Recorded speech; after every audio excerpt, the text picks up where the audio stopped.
Now in our AC analysis, we know that the average power is equal to the limit that tau goes to infinity, 1 over tau, the integral minus tau over 2, I squared r dt, which can also be expressed as 1 over tau, the integral 0 to tau, I squared r dt. Now this calculation is based off of AC analysis. Now for DC analysis, we know that the power is equal to I squared R, but we're going to substitute this I squared as I RMS, and that will be squared times the resistance. Now what we're going to do is link the average power for AC and then DC together to solve for what this RMS value is. And what it turns out is that I RMS is equal to square root 1 over tau, the integral 0 to tau, I squared dt. And similarly, we can do the same thing for an RMS voltage. Now we want to consider the case where our voltage is some V naught cosine omega t plus some phase theta. And if we use a calculation like this for the voltage, what we get is that the RMS voltage is just V naught over the square root of 2. And you can see if the current is some I naught cosine omega t plus phi, then the RMS current is equal to I naught square root of 2. And from previous videos, we know that the average power in the time domain is simply equal to 1/2 V naught I naught cosine theta minus phi, which can also be expressed as the RMS voltage times the RMS current times that cosine of theta minus phi. So now we can express the average power both in terms of these RMS values and the non-RMS values, and we know how to convert between the two. So the question comes up, why are these RMS values even important? Well, if you look at a wall outlet in North America, you'll see that it is rated for 115 volts. But if you hook up an oscilloscope to the outlet, what you actually see is that the peak of that is about 163 volts. So this 115 volts is actually the RMS or effective voltage. Now getting back on track to power, we know that we can represent the average power as 1/2 V naught I naught cosine of theta minus phi, which is also equal to the RMS voltage times the RMS current times cosine of theta minus phi. And this will lead us into our next quantity of power, which is the apparent power, which we're just going to represent like this.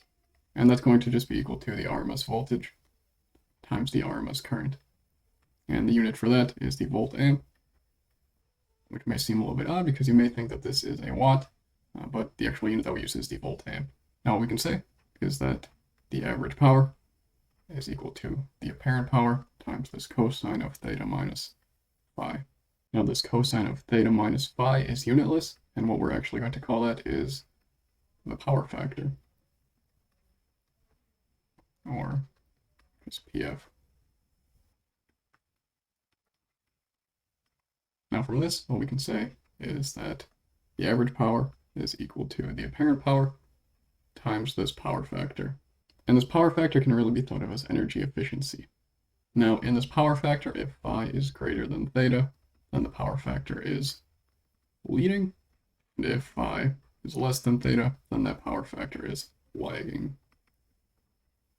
And what we mean by leading and lagging is the phase angle of the current with respect to the voltage. So we can look at the following circuit, where we have some voltage source and then some complex impedances. And we are given that this 100 volts is the RMS value. So VRMS is just equal to 100. And then theta is just equal to 0, since that is the phase angle. Now if we solve for the current, we just get that that is equal to 100 divided by 4 plus J8, which is approximately equal to 11.23 with a phase angle of minus 63 degrees. So then we are able to say that IRMS is just equal to 11.23, and that phi is equal to minus 63 degrees.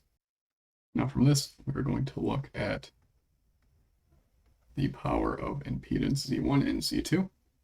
So if we look at the average power for impedance Z1, recall that with these complex terms that the average power is 0 going through them because they represent capacitors and inductors, as we saw in the last video.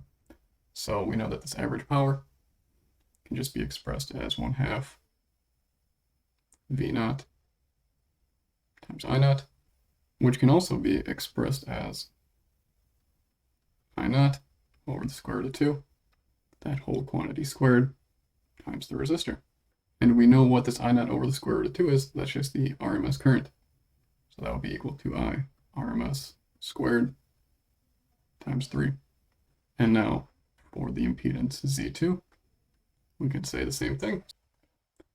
Now we can look at the apparent power of the source, and we know that that is just equal to VRMS times IRMS, which is just going to be equal to 100 times 11.23, or 1123 volt amps.